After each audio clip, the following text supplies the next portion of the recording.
नमस्कार दोस्तों। Lecture physics के सीरीज में हम डिस्कस कर रहे थे न्यूटन्स लॉज ऑफ मोशन के बारे में, और उसमें हमारा फ्रिक्शन वाला पोर्शन चल रहा है।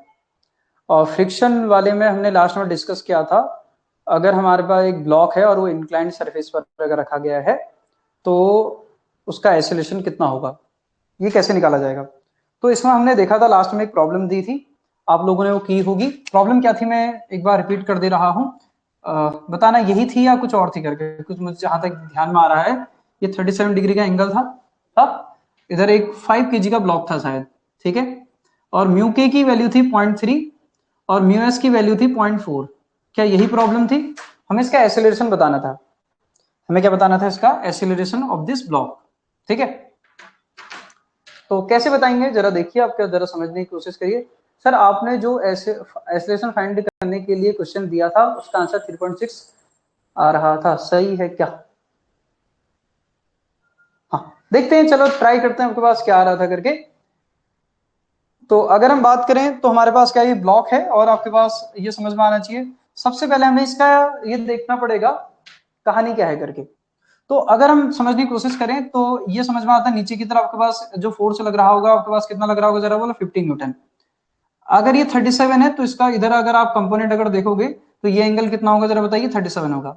तो 37 का इधर जब आप कंपोनेंट डिसॉल्व करोगे तो ये कितना हो जाएगा, ये हो जाएगा हमारे पास कितना जरा बताइए, 40। और इधर वाला कंपोनेंट कितना आ जाएगा, 30।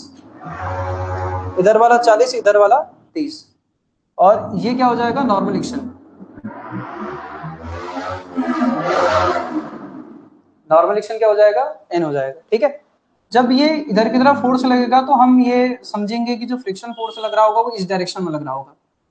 लेकिन सबसे पहले चेक करना पड़ेगा ये मोशन में है रेस्ट में है, मतलब मैक्सिमम पीछे फ्रिक्शन कितना लग सकता है। तो मैक्सिमम पीछे फ्रिक्शन अगर हम देखें तो एफ एल को हम देख सकते हैं म्यू एस इंटू क्या लिख सकते हैं, एन। तो एफ एल हमारे पास कितना है, म्यू एस की वैल्यू कितनी है, 0.4 इंटू एन की वैल्यू कितनी है जरा बताइए आपके पास, 40। तो एफ एल की वैल्यू कितनी आ जाएगी जरा बताइए, 16 न्यूटन। कितनी आ जाएगी, 16 न्यूटन।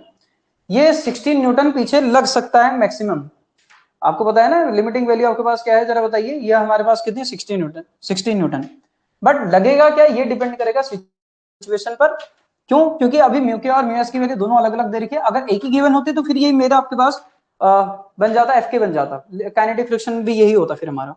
बट आपको ये समझ में आना चाहिए कि दोनों अलग अलग दिए हैं, तो इसका मतलब हमारा काइनेटिक फ्रिक्शन काम करेगा। काइनेटिक फ्रिक्शन अगर काम कर रहा होगा तो हमारे पास हम क्या लिखेंगे, हम लिखेंगे म्यू के इंटू एन लिखेंगे, क्योंकि ब्लॉक किस पे है, मोशन में है। Block is in motion. कैसे पता चला ब्लॉक मोशन में है? क्योंकि जो अप्लाइड फोर्स है, जो मोशन को मोशन दे रहा है, 30 न्यूटन ही ज्यादा है इससे, जो इधर लग रहा है इससे। तो हम यहाँ पर बोल सकते हैं कि जो अप्लाइड आपके पास या नेट जो फोर्स है जो एक्सेलरेशन दे रहा है ग्रेटर देन एफ एल है। तो यहाँ से ब्लॉक मोशन में है, block is in motion, in motion. अब ब्लॉक अगर मोशन में है तो ये समझ में आता है जो एक्सेलरेशन आएगा कितना आ जाएगा जरा बताइए, नॉन जीरो कुछ ना कुछ आएगा।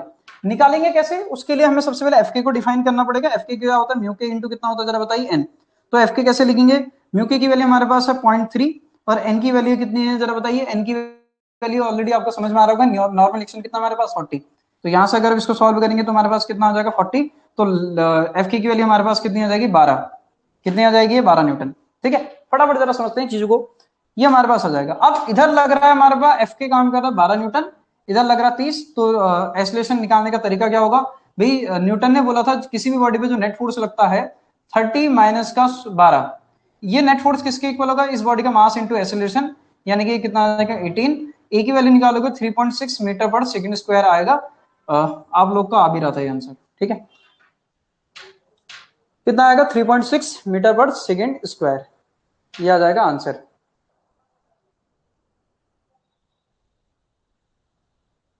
तो ये लास्ट क्लास में हमने प्रॉब्लम डिस्कस करी थी जो आपको समझ में आनी चाहिए।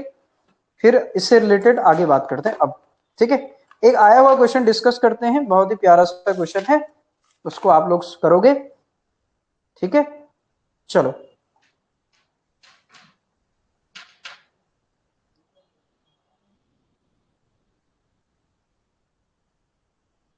हाँ बिल्कुल यही करना है, कुछ नया नहीं करना, बेसिक्स यही है। बेसिक को फॉलो करते हुए सारी चीजों को अप्लाई करना है, बस हो गया।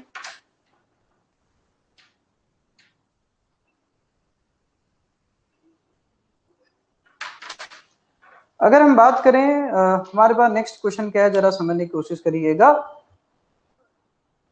क्वेश्चन लिखिए, ठीक है। अच्छा ये तो समझ में आता है ना, अगर म्यू के और म्यूस अलग अलग नहीं दिए, एक ही गिवन है, तो इस केस में समझ में आना चाहिए जो आपका म्यू के है वही आपका म्यूएस है, ठीक है। तो उसमें अलग अलग करने की जरूरत नहीं है, मतलब अलग से काइनेटिक फ्रिक्शन और स्टैटिक फ्रिक्शन निकालने की जरूरत नहीं पड़ती, लिमिटिंग फ्रिक्शन निकालने की जरूरत नहीं पड़ती, एक ही होता है, ठीक है।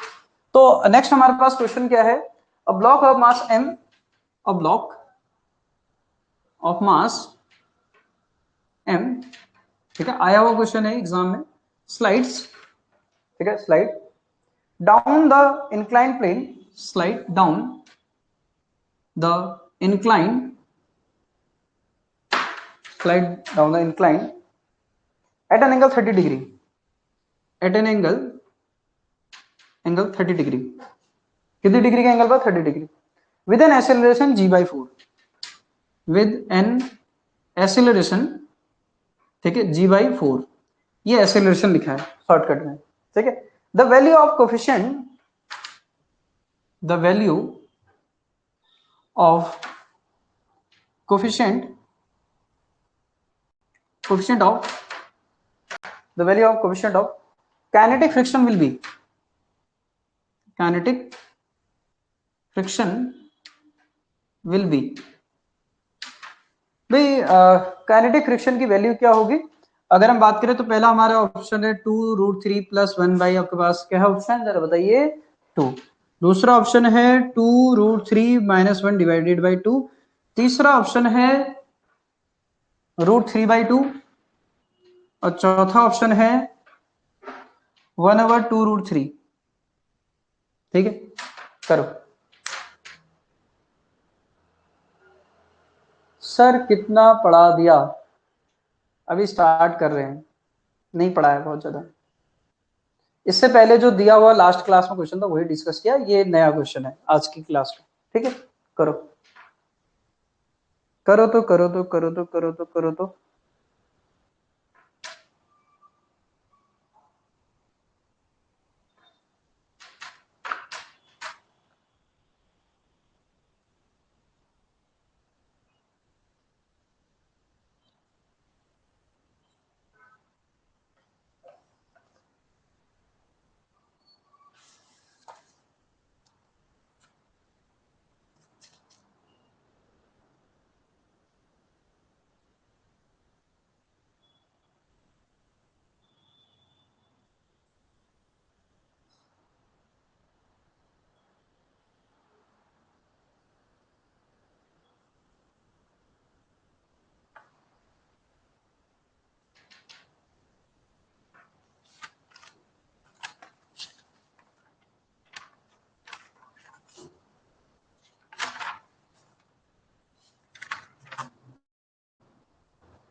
क्लास शो नहीं हो रही है, देखो क्लास सबको शो नहीं हो रही तो इसका मतलब यहां से दिक्कत है, अगर कुछ बच्चों को अगर शो नहीं हो रही है, अगर किसी को अगर इंडिविजुअली अगर प्रॉब्लम अगर हो रही है तो इसका मतलब आपके एंड से प्रॉब्लम है, ठीक है।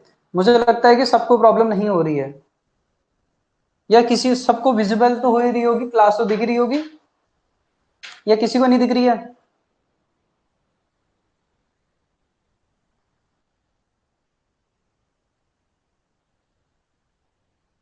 बताइए क्लास दिख रही है नहीं दिख रही है।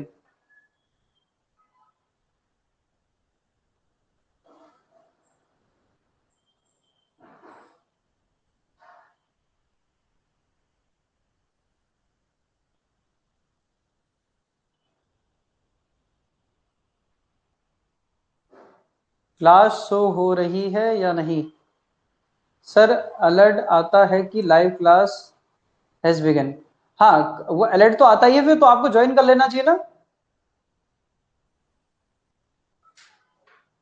चलिए देखिए, तो क्या, अच्छा इसका आंसर तो बताओ फिर, ये तो सिंपल क्वेश्चन है, इससे पहले वाला तो दिया था मैंने, क्या कह रहा है, ब्लॉक ऑफ मास m बोला, slide up down on the inclined plane बोला 30 डिग्री विद एन एक्सीलरेशन बोला g/4, the value of coefficient of kinetic friction will be बोला, क्योंकि मोशन में है तो काइनेटिक फ्रिक्शन लगेगा, आपको ये समझ में आ रहा होगा।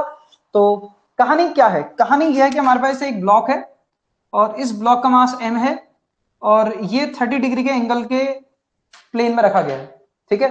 तो नीचे की तरफ जो फोर्स लगेगा कितना लगेगा जरा बताइए, mg लगेगा, और इधर जो फोर्स लगेगा आपको पता है ये एंगल भी कितना होगा, 30 डिग्री होगा। तो इधर ये फोर्स कितना हो जाएगा, mg cos कितना हो जाएगा, 30 डिग्री, ये आज ऑलरेडी जानते हैं। ये कितना हो जाएगा, mg sin कितना हो जाएगा, 30 डिग्री हो जाएगा विच इज आपके पास mg/2, क्योंकि sin 30 कितना होता है, sin 30 होता है 1/2, तो ये फोर्स हो जाएगा mg/2, ठीक। अब आपको ऑलरेडी ये समझ में आना चाहिए, इधर की तरफ एक फ्रिक्शन लग रहा है जिसको हम बोलते हैं काइनेटिक फ्रिक्शन, क्योंकि उसने बोला मोशन में है, क्योंकि जब इधर की तरफ आ रहे होगा तो फोर्स कहां की तरफ लग रहा होगा, इधर की तरफ, काइनेटिक फ्रिक्शन वाला फोर्स इधर की तरफ लग रहा होगा। इसकी वैल्यू होगी म्यू के इंटू एन, कितनी होगी, म्यू के इंटू एन। ये जो म्यू के है यही फाइंड आउट करना है मुझे, म्यू के काइनेटिक बोला ना, कोफिशिएंट ऑफ काइनेटिक फ्रिक्शन बोला है, कोफिशिएंट बोला, म्यू के की वैल्यू, एफ के नहीं। तो कैसे निकालेंगे, बहुत ही सिंपल सी बात है, इसका एक्सीलरेशन दे रखा है तो काम वीडियो बनाओ, काम खत्म कर दो। चलिए देखते हैं, समझते हैं। तो क्या है जरा देखिए, इधर हमारा फोर्स लग रहा है mg/2। अब न्यूटन ने क्या बोला था भाई, आपको ये समझ में आना चाहिए भाई, ये इधर एक फोर्स लग रहा है, इधर एक फोर्स लग रहा है, ये जो नेट फोर्स होगा वो किसके इक्वल होगा भाई, बॉडी के मास इंटू एक्सीलरेशन। एक फोर्स लग रहा है mg/2 इधर, इधर जो फोर्स लग रहा है वो कितना लग रहा है, म्यू के इंटू एन, और एन कितना है, ऑलरेडी आप एन जानते हैं, नॉर्मल एक्शन लग रहा होगा इधर की तरफ। देखो फ्रिक्शन पढ़ने के लिए आपको सबसे पहले न्यूटन्स लॉज ऑफ मोशन आना चाहिए, एनएलएम वाला पोर्शन अच्छी तरीके से क्लियर होना चाहिए, नॉर्मल एक्शन कैसे निकालते कैसे नहीं निकालते। तो अगर आप नॉर्मल एक्शन अगर आप देखोगे तो यहां से नॉर्मल एक्शन की वैल्यू किसके इक्वल आएगी, ये हो जाएगा mg√3/2, आएगा नहीं आएगा। ये नॉर्मल एक्शन की वैल्यू कितनी आ जाएगी हमारे पास, नॉर्मल एक्शन की वैल्यू आ जाएगी हमारे पास नेट फोर्स की है, और नेट फोर्स किसके इक्वल होगा, बॉडी के मास इंटू एक्सीलरेशन, और ये कितना आ जाएगा mg/2, और म्यू की वैल्यू हमारे पास कितनी है, म्यू की वैल्यू कैलकुलेट करनी है, और यहां से हमारे पास कितना आ जाएगा, mg कितना आ जाएगा, √3/2, ये किसकी वैल्यू है, नॉर्मल एक्शन। भाई ये तो इसके इक्वल होगा ना, क्योंकि इधर उधर से नहीं जा सकता, तो ये किसके इक्वल होगा, इसके इक्वल होगा। तो और इसकी वैल्यू कितनी दे रखी है, इसकी वैल्यू दे रखी है एक्सीलरेशन, एक्सीलरेशन कितना दे रखा हमें, एक्सीलरेशन हमें दे रखा है g/4। ये कितने एक्सीलरेशन से जा रहा है, g/4 से जा रहा है, तो g/4 से अगर जा रहा तो m कितना आ जाएगा, g/4 कितना आ जाएगा, mg/2 इक्वल टू कितना आ जाएगा, mg√3/2 इंटू कितना आ जाएगा, म्यू के। मुझे क्या कैलकुलेट करना, म्यू के, तो म्यू के इसको इस तरफ ले आओ तो कितना आ जाएगा, mg√3/2 इंटू कितना आ जाएगा, म्यू के इक्वल टू कितना आ जाएगा, mg/2 माइनस का कितना आ जाएगा, mg/ कितना आएगा, 4 आएगा। इसमें से इसको माइनस कर लो, कितना आ जाएगा, mg/ कितना आ जाएगा हमारे पास, 4। ठीक है, आई होप आपको बात समझ में आई होगी। जब बात समझ में नहीं आती तो आप तुरंत पूछें कि ऐसे यहाँ पर कैसे लिख दिया, ठीक है। लेकिन आपको मैं इतना तो ये तो बोलूंगा कि आपको एनएलएम आना चाहिए करके। इससे इसको कैंसिल आउट कर दो, mg से mg भी कैंसिल आउट हो गया, तो यहाँ 2 बचा, √3 यहाँ बचा, तो म्यू के की वैल्यू अगर आप देखोगे तो यार 1/2 √3, शायद ऐसा कोई ऑप्शन वहां मेंशन था। अब आपको कि सर इसमें तो बहुत सारी कुछ भी नहीं है कैलकुलेशन, और बहुत ही इजी प्रॉब्लम है, कैसे पता चला इजी प्रॉब्लम है भाई। आपको ये समझ में आना चाहिए कि ये जो सिस्टम अगर मोशन में है तो ये समझ में आता है ये फोर्स ज्यादा होगा, और ये आपके पास क्या होगा जरा बोलो, ये आपके पास इधर की तरफ फ्रिक्शन फोर्स लग रहा होगा, तो this minus this equal to क्या होगा, this minus this equal to Newton के अकॉर्डिंग नेट फोर्स, और नेट फोर्स क्या होता है, m इंटू ए। तो मैंने लिख दिया, ए की वैल्यू क्या है, g/4, कहानी पूरी लिख दी। और नॉर्मल एक्शन की वैल्यू किसके इक्वल होती है, आपके पास इंक्लाइन प्लेन है इसके इक्वल होती है, जो इधर है इसके परपेंडिकुलर फोर्स आता है। बोलिए बात समझ में आ गई है या नहीं। म्यू की वैल्यू आएगी 2√3, म्यू की वैल्यू कितनी आएगी, 2√3। इसका मैं एक और शॉर्ट तरीका आपको बता सकता हूं कि आप क्या कर सकते हो करके, ठीक है। चलो बताता हूं एक तरीका और। इसका आप वो डायरेक्ट एक्सीलरेशन वाला फॉर्मूला याद कर सकते हो, वो बहुत जगह वैसे भी यूज होता है, याद करना चाहो तो, नहीं करना चाहो आपकी इच्छा, ठीक है, ऐसा कोई जरूरी नहीं है। मतलब फॉर्मूले बहुत सारे, क्योंकि मैकेनिक्स में कोई फॉर्मूला नहीं होता ना, बस न्यूटन का लॉ है, net force mass into acceleration के इक्वल होगा, बस हो गया। उसके अलावा कोई फोर्स, उसके अलावा कोई फॉर्मूला नहीं है ना। तो फिर हम ऐसे आपके पास ऐसे, क्योंकि अब किसी पर्टिकुलर सिचुएशन में हम फॉर्मूला बना भी देंगे तो अगली सिचुएशन नहीं बैठेगा वो, इसलिए मैकेनिक्स में कोई इंडिविजुअल फॉर्मूला नहीं होता है, ठीक है। हाँ, कुछ कुछ ट्रिक्स हम किसी पर्टिकुलर केस के लिए याद कर लें तो बेटर है, बस वही है और कुछ नहीं है। मैं आपको एक तरीका बताता हूँ इसका, जरा देखो सुनना, एक और तरीका बताता हूँ मैं, बट यह है कि वो फॉर्मूला याद करना पड़ेगा और क्या। मतलब इंक्लाइन प्लेन में एक्सेलरेशन का फॉर्मूला, इंक्लाइन प्लेन में एक्सेलरेशन का फॉर्मूला, अब फॉर इंक्लाइन प्लेन के लिए होगा, वो सबके लिए वैलिड नहीं होगा, but net force equal to m into a तो सबके लिए वैलिड है ना, कहने का मतलब ये और कुछ नहीं।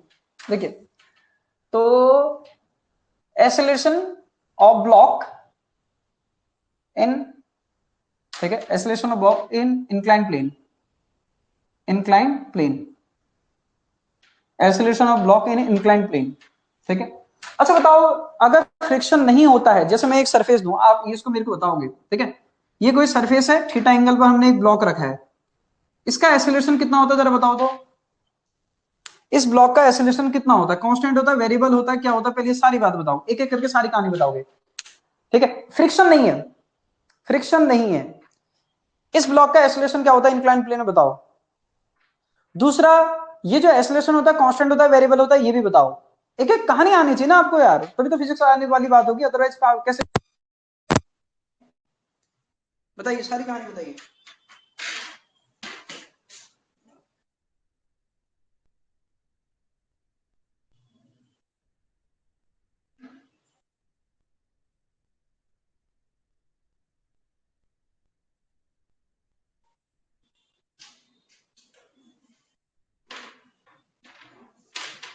डिपेंड ऑन थीटा वेरिएबल,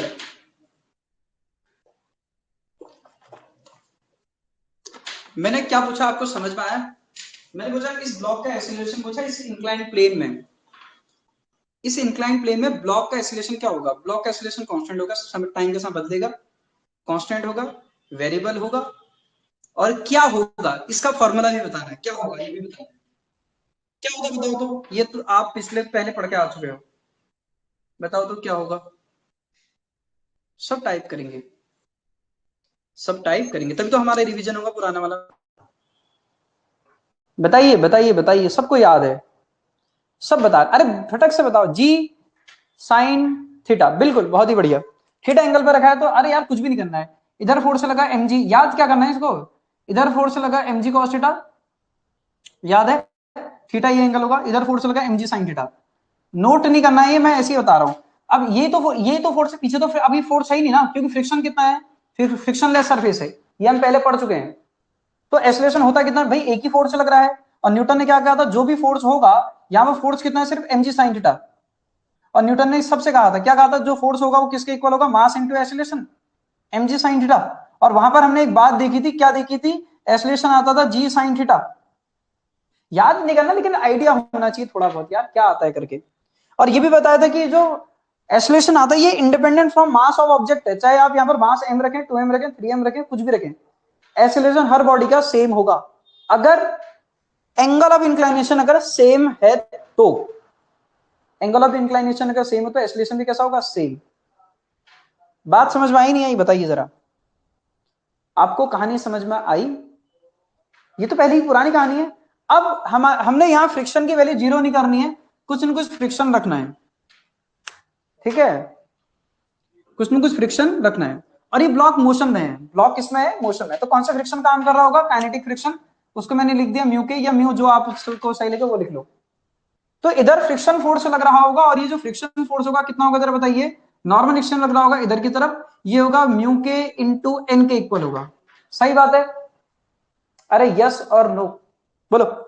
अब इधर फोर्स लग रहा है एमजी साइन थीटा, इधर फोर्स लग रहा है आपके पास कितना, म्यू के इंटू एन, तो ये समझ में आता है आपके पास, हमने क्या बोला, ये इधर की तरफ एक्सेलरेटेड है, इधर जा रहे हैं, ठीक। तो जब इधर जा रहा है तो मैं क्या लिख सकता हूं भाई, this minus this equal to, अरे फ्रिक्शन की वजह से ऊपर तो नहीं जाएगा ना यार, नॉर्मल सी बात है, फ्रिक्शन की वजह से ऊपर जाएगा या नहीं, तो फिर या तो रेस्ट पर होगा, रेस्ट की कहानी मैंने आपको पूरी कहानी बता दी है, ये एफ एल की वैल्यू जो यहाँ पर आएगी अगर वो इसके इक्वल आ जाए तो रेस्ट पर है, अब मोशन में कह रहा हूं तो ये फोर्स इसका मतलब ज्यादा है, ठीक है। तो नेट फोर्स अब क्या आएगा जरा बताओ, नेट फोर्स कितना है, m g sine theta minus का कितना आ जाएगा, म्यू के इंटू एन, और n की वैल्यू किसके इक्वल होगी जरा बताइए? एफ नेट जो होगा ये हो जाएगा हमारे पास mg sin थीटा माइनस का म्यू के इंटू एन, कितना आ जाएगा mg cos थीटा, कितना आ जाएगा mg cos थीटा। क्या मैंने सही लिखा है? अच्छा, नेट फोर्स किसके इक्वल होता है? न्यूटन ने कहा था भाई ये बॉडी के मास इनटू एक्सीलरेशन के इक्वल होता है, और चुपचाप इसको लिख लेना हुआ ऐसे करके, म्यू के इंटू कितना आ जाएगा mg cos थीटा ऐसे करके, ठीक। एम से एम कैंसिल आउट हो गया।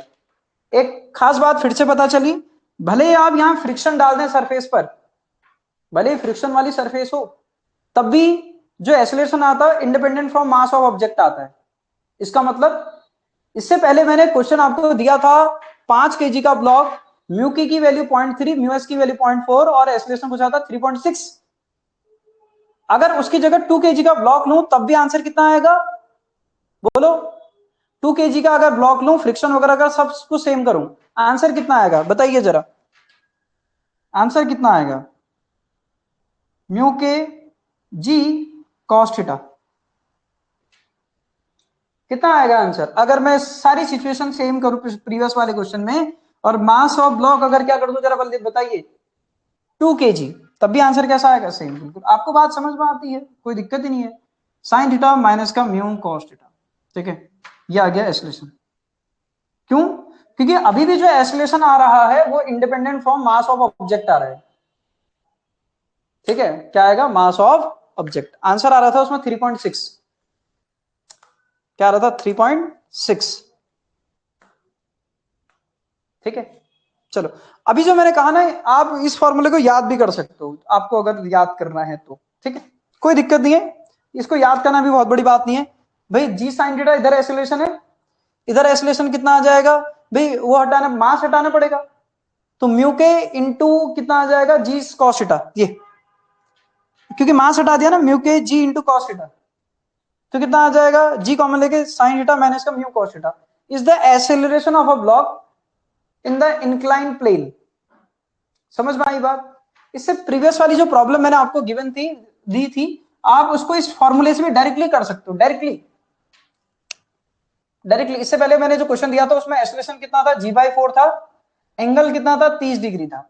ये दो हमें आपके पास दिए थे, तो यहां अगर आप रखोगे कितना आ जाएगा? g/4 इक्वल टू जी, कितना आ जाएगा? साइन 30 रखोगे यहाँ, कितना आ जाएगा? 1/2, और ये कितना आ जाएगा हमारे पास? म्यू, और ये आ जाएगा √3/2। आई होप आपको बात समझ में आ रही होगी। म्यू इंटू √3 आपके पास बाई 2 इस तरफ कर दिया, इधर आ गया g/4, इससे कैंसिल आउट हो गया। आप देख पा रहे होंगे आंसर अभी भी आपके पास सेम ही आ रहा है। म्यू की वैल्यू कितनी आ रही है? g/2√3। आपको कहानी समझ में आई मैं क्या कहना चाह रहा हूं करके? मैं इस फॉर्मूले से क्या कहना चाह रहा था करके आपको कहानी समझ में आई? मैं कहना चाह रहा हूं अगर ये फॉर्मूला याद है तो भी आप आंसर निकाल सकते हो ऐसे करके। प्रीवियस प्रॉब्लम, वो और एग्जाम में आई हुई प्रॉब्लम है, वो जो मैं प्रॉब्लम करा रहा हूँ, पीजीटी टीजीटी इधर उधर जितने भी एग्जाम होते हैं उन सभी से मिक्स करके करा रहा हूं मैं, टेंशन मत लो, ठीक है। बोलिए। हाँ, तो ये ऐसे भी कर सकते हो, कहानी याद है तो, याद हो जाए तो बढ़िया है, कोई दिक्कत नहीं है। पता है इंक्लाइंड सरफेस में फ्रिक्शन के साथ ये एक्सेलरेशन होता है, पहले होता जी साइन थीटा माइनस का म्यू के इंटू जी कॉस थीटा आ जाता फ्रिक्शन के बाद, एक्स्ट्रा टर्म माइनस हो जाता, बस हो गया। और ये ध्यान में रखना, ये एक्सेलरेशन भी कांस्टेंट है, ये अच्छा बताओ जी, आपने पहले वाले जो मैंने क्वेश्चन पूछा था उसका आंसर गलत दिया था, एक पार्ट तो सही दिया था कि एक्सेलरेशन जी साइन थीटा है, दूसरा पार्ट जब मैंने पूछा था कि जो एक्सेलरेशन वो कांस्टेंट है वेरिएबल है, तो आपका आंसर था वेरिएबल है करके। मुझे एक बात बताओ, इस इंक्लाइंड सरफेस के लिए मुझे बताओ, इससे पहले ये जो एक्सेलरेशन है कांस्टेंट है वेरिएबल है, ये अभी जो आ रहा है, अगर फ्रिक्शन अगर नहीं होता है, फ्रिक्शन की वैल्यू अगर 0 होती है तो एक्सेलरेशन आता है जी साइन थीटा, फ्रिक्शन अगर 0 होता है तो, विथ फ्रिक्शन ये एक्सेलरेशन कांस्टेंट है वेरिएबल है, ये जो एक्सेलरेशन कांस्टेंट है वेरिएबल है। किसी ब्लॉक का मैंने इंक्लाइंड सरफेस पर रख दिया है और मैंने कहा एक्सेलरेशन आता है equal to g sine theta, ये एक्सेलरेशन कांस्टेंट है वेरिएबल है इस ब्लॉक का, ये एक्सेलरेशन कांस्टेंट वेरिएबल। बोलो, आप लोगों ने गलत आंसर दिया था, वेरिएबल बोला था। वेरिएबल कैसे वेरिएबल है भाई? एंगल थोड़ी चेंज हो रहा है, आप सबसे पहले जब आपको क्वेश्चन पूछा था कि पूछा किस तरीके से जा रहा है, ये ध्यान में रखिए। अरे मैंने क्या, आप ध्यान से सुनो, मैंने क्या बोला, एंगल चेंज होने से, ये थोड़ी पूछा एंगल चेंज हो रहा तब बताओ इसका एक्सेलरेशन, ये थोड़ी बोला। मैंने कहा इस ब्लॉक का एक्सेलरेशन बताओ, बोला एंगल चेंज। मैंने कहा इस इंक्लाइंड सरफेस पे इस ब्लॉक का एक्सेलरेशन कांस्टेंट है, वेरिएबल है। इस इंक्लाइंड सरफेस पे ब्लॉक का एक्सेलरेशन कांस्टेंट है, वेरिएबल। इस इंक्लाइंड सरफेस पे तो कांस्टेंट है भाई। भाई एंगल ऑफ इंक्लाइनेशन थोड़ी चेंज हो रहा है, एंगल ऑफ इंक्लाइनेशन चेंज होगा तो बोलूंगा मैं भाई कि आपके पास ये चेंज हो रहा करके। ये एक्सेलरेशन कांस्टेंट है, वेरिएबल है, ये कांस्टेंट है भाई। और ये एक्सेलरेशन कांस्टेंट है, वेरिएबल है। बोलो जल्दी बोलो। A block which is placed in inclined surface having acceleration this, it is constant or not? बोलो। Constant, very good. इस ब्लॉक का जो एक्सेलरेशन है वो कांस्टेंट है भाई, इस प्लेन पर, सिंपल सी बात है। हाँ, अगर एक्सेलरेशन अगर कांस्टेंट तो क्या हम इक्वेशन ऑफ मोशन इसके लिए लिख सकते हैं कि इसने कितना डिस्प्लेसमेंट किया होगा, कितने टाइम में किया होगा? इसके लिए इक्वेशन ऑफ मोशन यूज कर सकते हैं, नहीं कर सकते हैं? बोलो यस और नो। अगर कोई बॉडी कांस्टेंट एक्सेलरेशन से चल रही है तो उसके लिए इक्वेशन ऑफ मोशन यूज करते हैं, नहीं करते हैं? इससे पहले हमने एक जगह यूज किया था acceleration mu into g which is constant. एक बॉडी आपके पास इनिशियल वेलोसिटी v नॉट थी, उसको इंक्लाइंड सरफेस पे हमने आपके पास भेज दिया था v नॉट स्पीड से इनिशियल, और उसका एक्सेलरेशन हमने निकाला था mu into g which is constant, और इक्वेशन ऑफ मोशन फिर यूज करी, ऐसे नहीं कि डायरेक्टली यूज कर ली। हाँ, कहानी समझो। चलिए, आपको कहानी समझ में आ गई है, और मेरे को लगता है कि आपको आप प्रॉब्लम दे देनी चाहिए। ठीक है, चलिए अब आपको एक प्रॉब्लम देते हैं, आप प्रॉब्लम सॉल्व करेंगे। और ये प्रॉब्लम आई हुई प्रॉब्लम है, बहुत अच्छी प्रॉब्लम है। ठीक है, चलिए। The time taken by an object to slide the time taken the time taken by an object the time taken by an object to slide down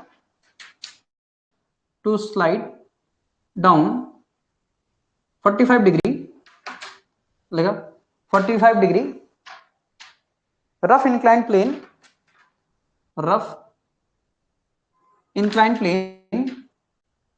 inclined plane is n times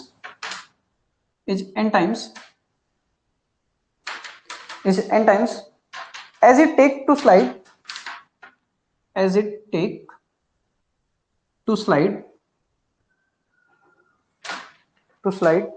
down a perfectly rough अच्छा, perfectly smooth 45 degree inclined plane।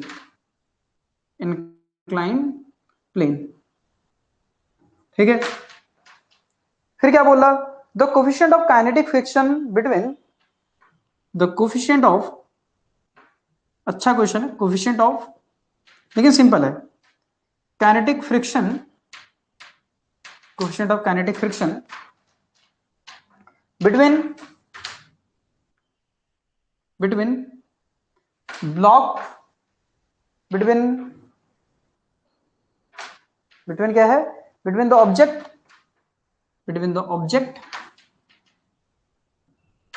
And inclined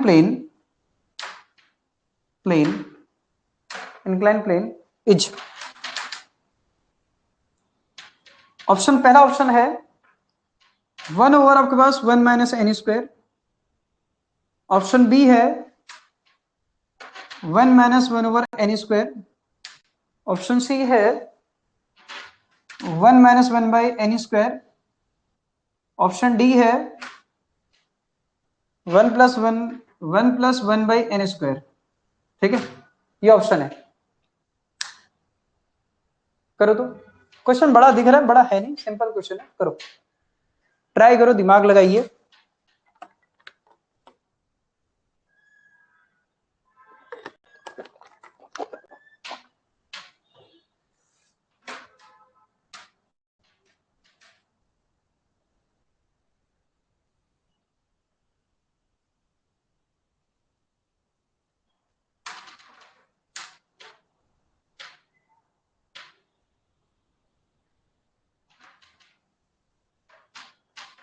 हटा दो इसको।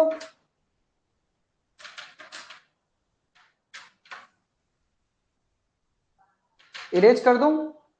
बताओ फिर, तभी तो solve करेंगे। ये ऑप्शन लिख देना।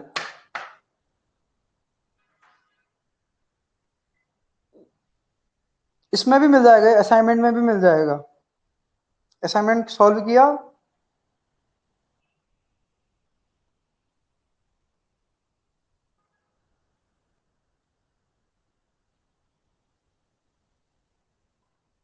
चलो फिर, क्या कह रहा है समझ लेते हैं। क्या कह रहा, the time taken by object to slide down 45 degree rough incline plane बोल रहा है। ठीक है, एक रफ इंक्लाइन प्लेन है 45 डिग्री का, उसमें क्या करने के लिए, हाँ, देखो, तो इंक्लाइन प्लेन है, उसमें ब्लॉक को ग्राउंड में पहुंचने में जो टाइम लगता है बोल रहा है, क्या कह रहा है, n times at is take to slide down a perfectly smooth 45 degree incline plane बोला। बोला इंक्लाइन प्लेन में जितना समय लगता है बोल रहा है, उसके एन टाइम्स लगता है बोला इन रफ इंक्लाइन प्लेन में। नॉर्मल सी बात, किस में ज्यादा लगेगा बताओ? रफ वाले में ज्यादा टाइम लगेगा ना, समझ आ रही नहीं आ रही बात? और उसमें कैसा लगेगा, स्मूथ में कैसा लगेगा, कम, क्योंकि जल्दी आ जाएगा रफ, क्योंकि स्मूथ प्लेन है।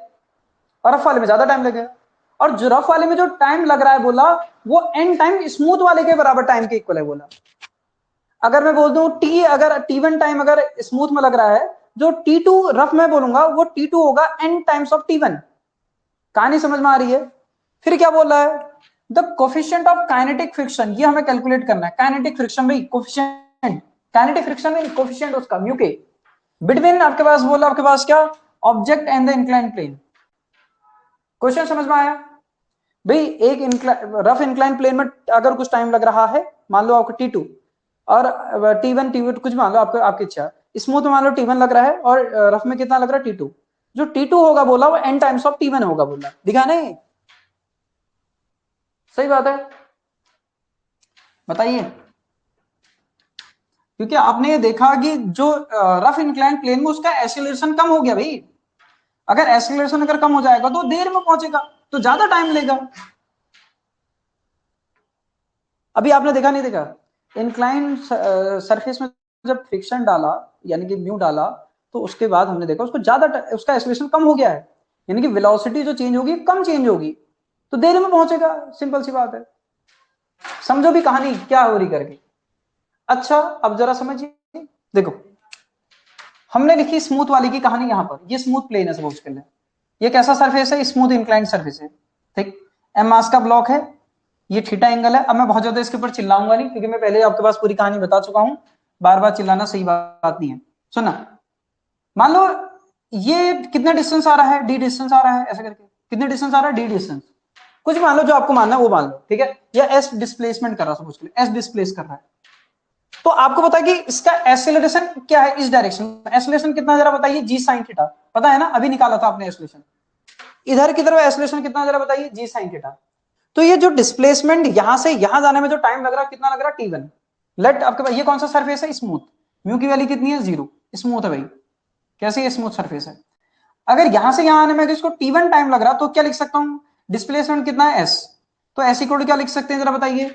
डिस्प्लेसमेंट मुझे पता है, मतलब डिस्प्लेसमेंट मतलब पता तो क्या है क्या, लेकिन ये समझ में आता है, चाहे मैं स्मूथ लूं या रफ लूं। सुनना जरा ध्यान से, ये मैंने रफ वाली की कहानी लिखी। क्या दोनों का डिस्प्लेसमेंट सेम करना पड़ेगा, नहीं करना पड़ेगा? अगर मुझे ये देखना है टाइम कितना लग रहा है करके, ध्यान से सुना। अगर मैं ये देखना चाहता हूं कि इसको यहां से यहां पहुंचने में और इसको यहां से यहां पहुंचने में कितना टाइम लग रहा है, तो दोनों का डिस्प्लेसमेंट सेम करना पड़ेगा, नहीं करना पड़ेगा? अगर मैं डिस्प्लेसमेंट ही अलग अलग कर दूं तो अलग अलग तो टाइम लगेगा लगेगा। बट अगर सेम डिस्प्लेसमेंट पे अगर रखें तो कितना टाइम लगेगा ये देखना पड़ेगा, इसी को बोलेंगे कंपैरिजन। सही बात है, बोलो। अरे बोलो फटाफट, बात समझ में आई नहीं आई करके। यहाँ फ्रिक्शन कितना है म्यू, और इधर आपको पता है कि एसिलेशन कितना होता है जी, क्या था साइन थीटा माइनस का म्यू कॉस थीटा, ये था एसिलेशन। अरे बोलो कहानी समझ में आई या नहीं आई, बोलिए। मैंने डिस्प्लेसमेंट सेम क्यों लिखा समझ में आया, मेन कहानी ये समझनी थी। अरे भाई मैं मेरे को सेम ही तो डिस्प्लेसमेंट देना पड़ेगा, तभी तो मैं टाइम के बारे में बोलूंगा। अलग अलग जो डिस्प्लेसमेंट दे दूंगा फिर टाइम के बारे में कैसे बोलूंगा, फिर तो अलग अलग तो टाइम लगेगा आने में। तो सेम डिस्प्लेसमेंट के लिए रफ में देखना पड़ेगा, सेम डिस्प्लेसमेंट के लिए स्मूथ में देखना पड़ेगा, तब बोलूंगा हाँ सेम डिस्प्लेसमेंट उसमें T1 था तो इसमें अरे ये तो ज्यादा टाइम ले रहा है। अलग अलग पहले से अलग अलग कर दिया तो फिर तो कहानी कैसे लिखेंगे। ठीक है चलो बहुत अच्छी बात है, एक एक करके कहानी लिखते हैं, जो पता होता है उसी को समझ लेते हैं सबसे पहले। अच्छा डिस्प्लेसमेंट कितना आएगा फिर लिख सकते हैं, मुझे टाइम के बारे में कहानी बताई थी, और इसमें टाइम मैंने कहा यहां से यहां पहुंचने में T1 टाइम लग रहा, इसमें लग रहा T2, और T2 की वैल्यू है n टाइम्स ऑफ T1। सही बात है, बिल्कुल सही बात है। तो T1 को कैसे इन भाई इसको क्या किया गया है, रिलीज किया गया है। क्या किया गया है, रिलीज। कैसे इसको हम छोड़ रहे हैं, ऐसा नहीं कि u वेलोसिटी से फेंका है नीचे की तरफ, क्या किया गया रिलीज, तो रिलीज किया गया तो हमारे पास इक्वेशन कैसे होती है ut plus half at square होती है, लेकिन हमें समझ में आता है रिलीज किया तो इनिशियल वेलोसिटी कितनी आएगी 0 प्लस 1/2 एसिलेशन कितना है g साइन थीटा इंटू कितना आ जाएगा T1 का स्क्वायर, तो ऐसा हमारे पास कितना आएगा 1/2 g साइन थीटा इंटू कितना आ जाएगा T1 स्क्वायर। ठीक ये आ गया। अब सुनना आगे, इसमें जो टाइम इसमें जो डिस्प्लेसमेंट है कितना है भाई, यही तो फॉर्मूला देगा भाई, ये भी क्या है रिलीज ही किया है, ऐसा तो नहीं किसी वेलोसिटी से हमने फेंका है इसको, ऐसा तो नहीं किसी वेलोसिटी से फेंका है। प्लस 1/2 जी, ये देखिए एक्सप्रेशन क्या है जी, अभी लिखा था मैंने साइन थीटा माइनस का म्यू कॉस थीटा इंटू कितना है जरा बताइए, इंटू हमारे पास कितना है T2 का स्क्वायर, टाइम कितना लग रहा है T2। सारी बात बताते जाना, जो समझ में आएगा बताते जाना, नहीं आएगा तो मैं रिपीट करूंगा कोई दिक्कत नहीं है। साइन थीटा माइनस का म्यू कॉस थीटा, T2 की वैल्यू क्या है जरा बताइए, T2 की वैल्यू है n square times T1 square, कितनी है n square time T1 square. ठीक अच्छी बात है। अब यहां से हम कुछ टर्म बना सकते हैं, जरा देखो कुछ कैलकुलेशन वगैरह कर सकते हैं। देखो एस के और एस डिस्प्लेसमेंट तो दोनों के सेम है, तो यह इसकी वैल्यू यहां सब्स्टिट्यूट कर सकता हूं, कर सकता हूं नहीं कर सकता हूं, क्योंकि मुझे कहानी पता है, क्या पता है कि भाई ये जो डिस्प्लेसमेंट तो दोनों के सेम है, तो इसकी वैल्यू मैंने यहां सब्स्टिट्यूट कर दी, ये जो वैल्यू आ रही थी कितनी आ रही थी 1/2 जी साइन थीटा इंटू कितना T1 का स्क्वायर इक्वल 1/2 जी कितना लिखा था जरा बोलो साइन थीटा माइनस का कितना म्यू कॉस थीटा इंटू कितना n स्क्वायर T1 स्क्वायर। तो 1/2 जी कैंसिल आउट हो गया, क्या हो गया कैंसिल आउट, दिख रहा आपको T1 स्क्वायर भी कैंसिल आउट हो गया बिल्कुल हो गया। बहुत ही सिंपल क्वेश्चन है, सुनने में लग रहा होगा क्या जो है करके, बहुत ही सिंपल क्वेश्चन है। बताइए इधर कितना बचा साइन थीटा, कितना बचा इधर साइन थीटा, इधर कितना बचा, इधर आ रहा हमारे पास साइन थीटा, ठीक है, और n स्क्वायर भी है ये ध्यान रखना n स्क्वायर भी है, माइनस का हमारे पास कितना आएगा जरा बोलो म्यू कॉस थीटा इंटू हमारे पास कितना है जरा बताइए n स्क्वायर। और उसने हमें ये भी बोला था कि जो इंक्लाइन प्ले, अच्छा दिख नहीं रहा ना, मैं इसको इरेज कर देता हूं, आप लोग को इधर दिखेगा ही नहीं, चलो मैं इसको हटा रहा हूं, ऑलरेडी आपने लिख दिया होगा जहां तक है। देखो इसकी वैल्यू जैसे यहां लिखेंगे तो हमारे पास क्या आएगा साइन थीटा 45 दोनों का था इसलिए मैंने थीटा लिखा है उसको फिलहाल के लिए, आप 45 लिख लीजिए तो कोई दिक्कत नहीं है। साइन थीटा माइनस का कितना म्यू कॉस थीटा, यहां से कितना आ जाएगा हमारे पास n स्क्वायर, ठीक है ये आ गया। अब यहां पर साइन 45 है, सब जगह एंगल 45 है, क्यों, क्योंकि इधर भी एंगल 45 था उधर भी एंगल 45 था, दोनों की जगह 45 माइनस का म्यू कॉस कितना 45 इंटू कितना आ जाएगा n स्क्वायर। अब आपको बताया कि भाई साइन 45 1/√2, सब आपके पास 1/√2, और ये कितना होता म्यू 1/√2, इसका कितना आ जाएगा into n square, 1/√2 cancel out, 1 equal to कितना आ गया म्यू 1 माइनस म्यू इंटू कितना आ गया n स्क्वायर है, तो सॉल्व कर लो यहां से, सिंपल सा क्वेश्चन है। ठीक है चलिए चलिए चलिए चलिए कितना है, ये आएगा 1 माइनस म्यू इंटू कितना n स्क्वायर, इसको इधर ले आओ 1 over n square 1 minus mu, तो म्यू की वैल्यू इधर ले आओ तो कितना आ गया 1 माइनस कितना 1 ओवर n स्क्वायर। ठीक है ये है कहानी, ठीक है ये फॉर्मूला, फॉर्मूला क्या है मतलब इंपॉर्टेंट रिजल्ट है जो आपको ध्यान में रखना है तो रखो, बाकी आपकी इच्छा। कि इंक्लाइंड सरफेस में प्रॉब्लम है, प्रॉपर, ठीक है, स्टैंडर्ड प्रॉब्लम है, आपको ये समझ में आना चाहिए। आपके पास म्यू की वैल्यू होती है, म्यू की या म्यू जो आप लिखो, बात देखिए कितनी होती है, 1 माइनस 1/n²। ठीक है, कहानी समझ में आई, बताइए।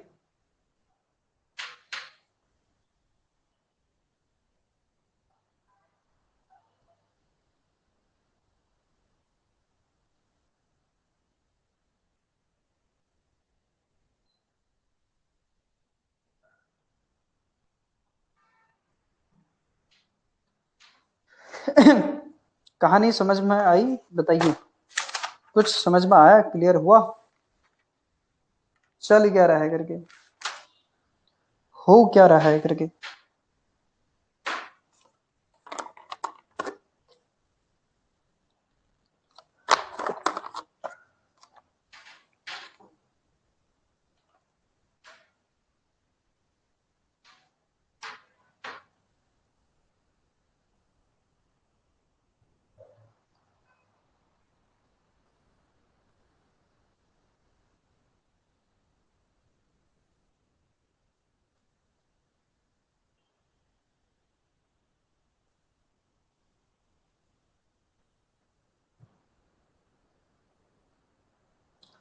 तो ये तो हो गया, ठीक है, एक प्रॉब्लम और कराता हूं मैं,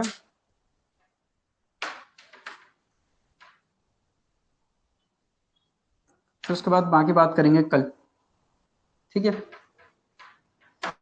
आपने देखा वो फॉर्मूले का यूज कहाँ है करके, ठीक है, याद हो जाए तो कोई दिक्कत नहीं है, कोई बहुत बड़ी बात नहीं है। चलिए,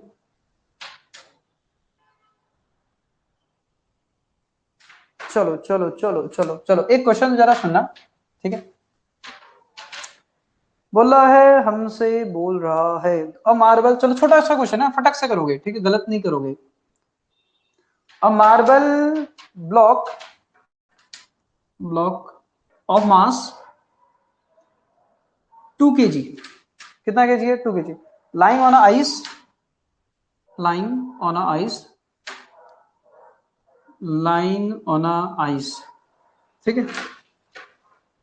when given a velocity, when given a velocity, when given a velocity of 6 meter per second, of 6 meter per second,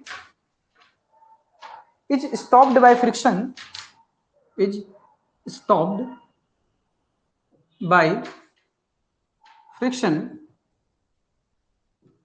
is stopped by friction in 10 second, in 10 second, then the coefficient of friction is, then the coefficient of friction is, then the coefficient of friction is, पहला 0.02, option 2 0.03, option C 0.06, option D 0.01। करो करो करो करो करो, simple question, बहुत ही simple सा question है, जल्दी करो।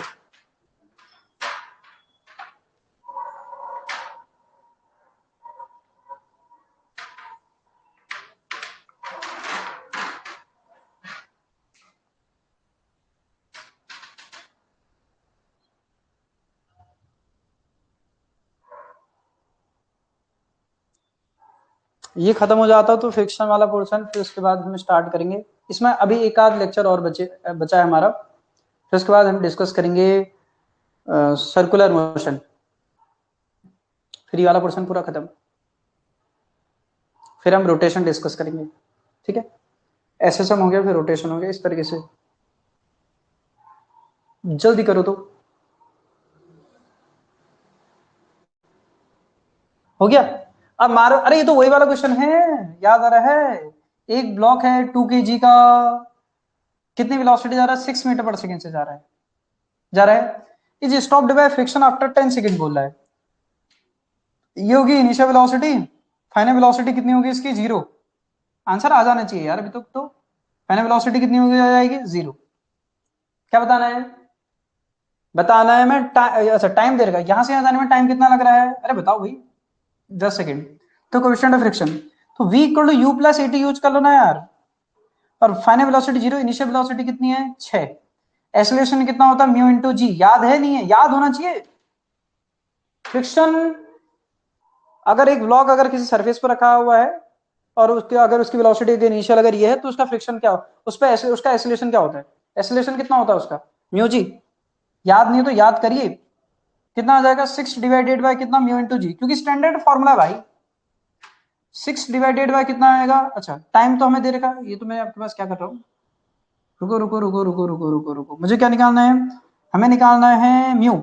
तो 6 इक्वल कितना आ जाएगा म्यू जी टी।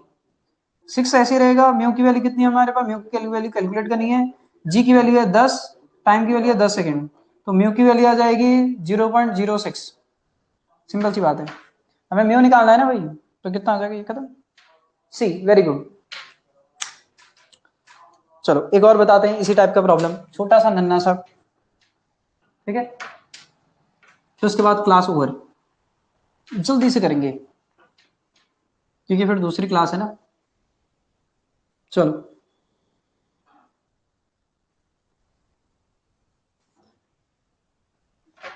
देखिए, इस तरीके से एक इंक्लाइंड सरफेस है, एक ब्लॉक रखा हुआ है इस तरीके का, एक ब्लॉक है, ठीक है। इस पे ऐसे करके फोर्स लगा है 10 न्यूटन। कितना फोर्स लगा? 10 न्यूटन। आपको बताना है क्या है, क्वेश्चन में लिख रहा हूं, a horizontal force of 10 Newton, a horizontal force of 10 Newton is necessary to just hold just hold just hold just hold a block stationary against a wall, ठीक है। the coefficient of friction the coefficient of friction the coefficient of friction between the block between the block between the block and the wall is and the wall is 0.2. The weight of block the weight of block the weight of block is पहला 20 Newton, दूसरा 50 Newton, तीसरा 100 Newton, option D है 2 Newton. बहुत ही simple, बहुत ही प्यारा question है, पहले जो आपने पढ़ा उसी पर बेस्ड है, ज्यादा टाइम वेस्ट नहीं करेंगे इसलिए, ठीक है। हमें क्या निकालना? वेट ऑफ ब्लॉक, इसका मास मान लो m, ठीक है, इसका मास मान लो m, तो वेट कितना नीचे की तरफ लगेगा mg। इसको अगर मुझे अगर रोकना है तो इसका मतलब ऊपर लगा होगा एक फोर्स जिसको हम बोलेंगे Fl। क्या बोलेंगे? Fl। और जो Fl की वैल्यू होगी, नॉर्मल सी बात है, लिमिटिंग फ्रिक्शन या जो भी बोलो आप, इसकी वैल्यू किसके होगी? mg के इक्वल, और ये होनी चाहिए क्योंकि रोकना है मुझे भाई। और ये Fl होता किसके इक्वल है? म्यू इंटू किसके इक्वल होता है, जरा बोलो, n। होता नहीं होता है? मुझे क्या पता करना है? यही पता करना है, यही तो वेट होता है mg। ये किसके इक्वल आ रहा? म्यू इंटू n के इक्वल आ रहा। और म्यू कितना है? म्यू को दे रखा क्या? म्यू आपके पास 0.2, कितना दे रखा? 0.2। और नॉर्मल एक्शन कितना है? तो आपको ऑलरेडी पता है कि 10 से अगर मैं वॉल की तरफ अगर प्रेस कर रहा हूं तो वॉल भी तो मेरे को प्रेस कर रही होगी, पता है ना आपके पास। यहाँ नॉर्मल एक्शन जो है, ये जो अप्लाइड फोर्स है 10 न्यूटन, यही है, ये हमने पहली क्लासों में देख रखा है। क्या है जरा बताइए? ये जो नॉर्मल एक्शन, मैं 10 से अगर इधर की तरफ मैं फोर्स लगा रहा हूँ ब्लॉक को, तो वॉल भी कितने से लगा रही होगी? 10 से। क्यों? क्योंकि ये रेस्ट पर है। तो नॉर्मल एक्शन की वैल्यू कितनी आ गई? 10। तो वेट की वैल्यू कितनी आ गई जरा बताइए? ये वेट है भाई mg, कितना आ जाएगा? 2 Newton, which is very easy, option D. कुछ नहीं करना है इनमें, बस आपको कहानी समझनी है, ठीक है। बाकी बात करेंगे कल, ठीक है। और कल स्टार्ट करेंगे पुली ब्लॉक सिस्टम वाली प्रॉब्लम स्टार्ट करेंगे या ब्लॉक वाली प्रॉब्लम स्टार्ट करेंगे जिसमें ब्लॉक मोशन में होंगे, ठीक है, पुली के साथ। आज की क्लास यहीं पे एंड करते हैं।